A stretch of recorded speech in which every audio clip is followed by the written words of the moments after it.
ಎಲ್ಲರಿಗೂ ನಮಸ್ಕಾರ. ಅಚ್ಚ ಕನ್ನಡತಿ ಚಾನಲ್ಗೆ ಸ್ವಾಗತ. ಎಲ್ಲರೂ ಹೇಗಿದ್ದೀರಾ? ಚೆನ್ನಾಗಿದ್ದೀರಾ ಅಂತ ಅಂದ್ಕೊತಾ ಇದ್ದೀನಿ. ಇವತ್ತು ಮಧ್ಯಾಹ್ನ ಊಟಕ್ಕೆ ಗೋರಿಕಾಯಿ ಪಲ್ಯ ಮಾಡೋಣ ಅಂತ.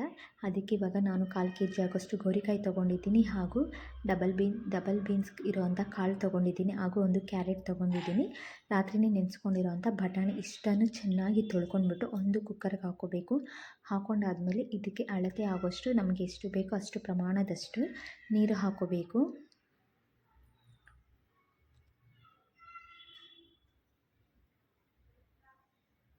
ನೀರು ಹಾಕ್ಕೊಂಡಾದ್ಮೇಲೆ ಇದಕ್ಕೆ ಸ್ವಲ್ಪ ನಾನು ರುಚಿಗೆ ತಕ್ಕಷ್ಟು ಉಪ್ಪು ಹಾಕ್ಕೊತಾ ಇದ್ದೀನಿ. ಕಲ್ಲುಪ್ಪು ಹಾಕ್ತಾಯಿದ್ದೀನಿ.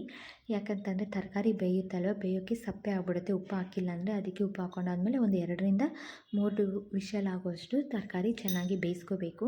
ಬೇಯಿಸೋಷ್ಟರಲ್ಲಿ ಇಲ್ಲಿ ಒಂದು ಜಾರ್ ತೊಗೊಂಡಿದ್ದೀನಿ. ಅದಕ್ಕೆ ನಾನು ಒಂದು ಕಪ್ಪು, ಚಿಕ್ಕದೊಂದು ಕಪ್ ಆಗೋಷ್ಟು ತೆಂಗಿನಕಾಯಿ ತುರಿ ತೊಗೊಂಡಿದ್ದೀನಿ. ಇದಕ್ಕೆ ಹಸಿಮೆಣಸಿನ್ಕಾಯಿ ಒಂದು 3ರಿಂದ 4 ತೊಗೊಂಡಿದ್ದೀನಿ. ಅದು ಹಾಕ್ಕೊಂಡು ತರಿಯಾಗಿ ಈ ಥರ ರುಬ್ಕೋಬೇಕು. ಮಸಾಲೆನೂ ಸಹ ಇದು ರೆಡಿಯಾಗಿದೆ. ಇನ್ನು ತರಕಾರಿ ನೋಡಿನ, ಇವಾಗ ತರಕಾರಿ ಸಹ ಬೆಂದಿದೆ. ಇದು ನೀರು ಸೋಸೋಕ್ಕೆ ಇಕ್ಕೊಬಿಡಬೇಕು.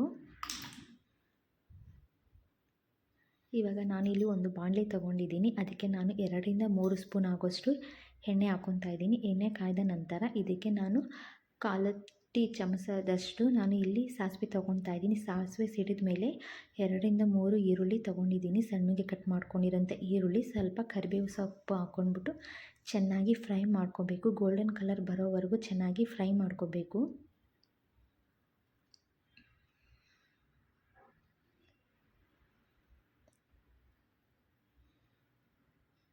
ಚೆನ್ನಾಗಿ ಫ್ರೈ ಮಾಡ್ಕೊಂಡಾದ್ಮೇಲೆ ನಾವು ಏನು ಹಸಿಮೆಣಸಿನ್ಕಾಯಿ ಮತ್ತು ನಾವು ತೆಂಗಿನಕಾಯಿ ಹಾಕ್ಕೊಂಡು ಏನು ತರಿಯಾಗಿ ರುಬ್ಕೊಂಡಿರ್ತೀವಲ್ವ, ಅದು ಹಾಕ್ಕೊಂಡ್ಬಿಟ್ಟು ಚೆನ್ನಾಗಿ ಫ್ರೈ ಮಾಡ್ಕೋಬೇಕು. ಸ್ವಲ್ಪ ಹಸಿ ವಾಸನೆ ಹೋಗೋವರೆಗೂ ಫ್ರೈ ಮಾಡ್ಕೋಬೇಕು. ಹಸಿಮೆಣಸಿನ್ಕಾಯಿ ಹಾಕಿ ರುಬ್ಬಿರೋದ್ರಿಂದ ಸ್ವಲ್ಪ ಹಸಿ ವಾಸನೆ ಇರುತ್ತೆ. ಆದ್ದರಿಂದ ಸ್ವಲ್ಪ ಒಂದು 2 ನಿಮಿಷ ಆದರೂ ಹಸಿ ವಾಸನೆ ಹೋಗೋವರೆಗೂ ಚೆನ್ನಾಗಿ ಫ್ರೈ ಮಾಡ್ಕೋಬೇಕು.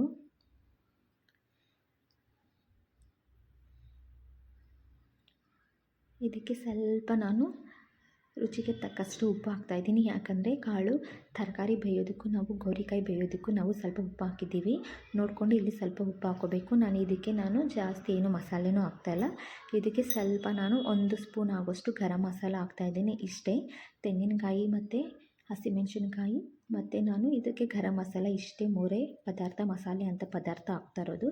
ಇಷ್ಟನ್ನು ಹಾಕ್ಬಿಟ್ಟು ಚೆನ್ನಾಗಿ ಮಸಾಲೆನ ಫ್ರೈ ಮಾಡ್ಕೋಬೇಕು. ಮಸಾಲೆ ಎಲ್ಲ ಹಿಡಿಬೇಕು ಚೆನ್ನಾಗಿ. ಇದಾದಮೇಲೆ ನಾವು ತರಕಾರಿ, ಗೋರಿಕಾಯಿ, ಕ್ಯಾರೆಟು ಏನು ಬೇಯಿಸ್ಕೊಂಡಿರ್ತೀವಲ್ಲ, ಅದು ಇದಕ್ಕೆ ಚೆನ್ನಾಗಿ ಮಸಾಲೆಗೆ ಹಾಕ್ಬಿಟ್ಟು ಚೆನ್ನಾಗಿ ಫ್ರೈ ಮಾಡ್ಕೋಬೇಕು. ಮಸಾಲೆ ಎಲ್ಲ ಬೇಯಿಸಿರೋಂಥ ಕಾಯಿಗೆ ಹೊಂದ್ಕೋಬೇಕು. ಅಲ್ಲಿವರೆಗೂ ಒಂದು 5 ನಿಮಿಷ ಆದರೂ ಸಹ ಫ್ರೈ ಮಾಡ್ಕೋಬೇಕು.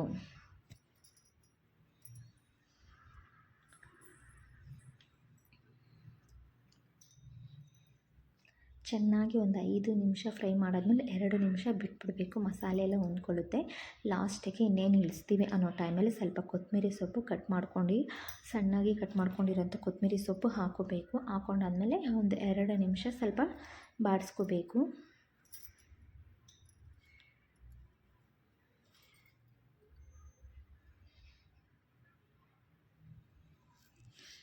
ಇವಾಗ ಆಗಿದೆ ನೋಡಿ, ತುಂಬ ಚೆನ್ನಾಗಿದೆ. ನೋಡೋಕ್ಕೂ ಇಷ್ಟು ಚೆನ್ನಾಗಿದೆ. ಇನ್ನು ತಿಂತಾ ಇರಬೇಕು ಅನಿಸುತ್ತೆ. ಅಷ್ಟು ಡಿಫ್ರೆಂಟಾಗಿ ಈ ಪಲ್ಯ ಮಾಡ್ಕೋಬೋದು. ಒಂದೇ ಥರ ನಾರ್ಮಲ್ ಬೇರೆ ಗೋರಿಕಾಯಿ ಯೂಸ್ ಮಾಡಿ ಪಲ್ಯ ಮಾಡೋದ್ರಿಂದ ಅದು ಬದಲು ಈ ಥರ ಎಲ್ಲ ಥರ ಸ್ವಲ್ಪ ತರಕಾರಿ ಹಾಕಿ ಈ ಥರ ಮಾಡೋದ್ರಿಂದ ತುಂಬ ಚೆನ್ನಾಗಿರುತ್ತೆ. ನೋಡೋಕ್ಕೂ ತುಂಬ ಚೆನ್ನಾಗಿ ತಿಂತಾ ಇರಬೇಕು, ಅಷ್ಟು ಟೇಸ್ಟಿಯಾಗಿರುತ್ತೆ. ಈ ವಿಡಿಯೋ ನಿಮ್ಗೆ ಇಷ್ಟವಾದರೆ ಲೈಕ್ ಮಾಡಿ, ಶೇರ್ ಮಾಡಿ, ಸಬ್ಸ್ಕ್ರೈಬ್ ಮಾಡಿ. ಹಾಗೂ ಸಬ್ಸ್ಕ್ರೈಬ್ ಮಾಡದೆ ನೋಡ್ತಾ ಇರೋದು ಸಬ್ಸ್ಕ್ರೈಬ್ ಮಾಡಿ, ವಿಡಿಯೋ ನೋಡಿ ಸಪೋರ್ಟ್ ಮಾಡಿ. ಧನ್ಯವಾದ. ಮುಂದಿನ ಹೊಸ ವಿಡಿಯೋದಲ್ಲಿ ಸಿಗೋಣ.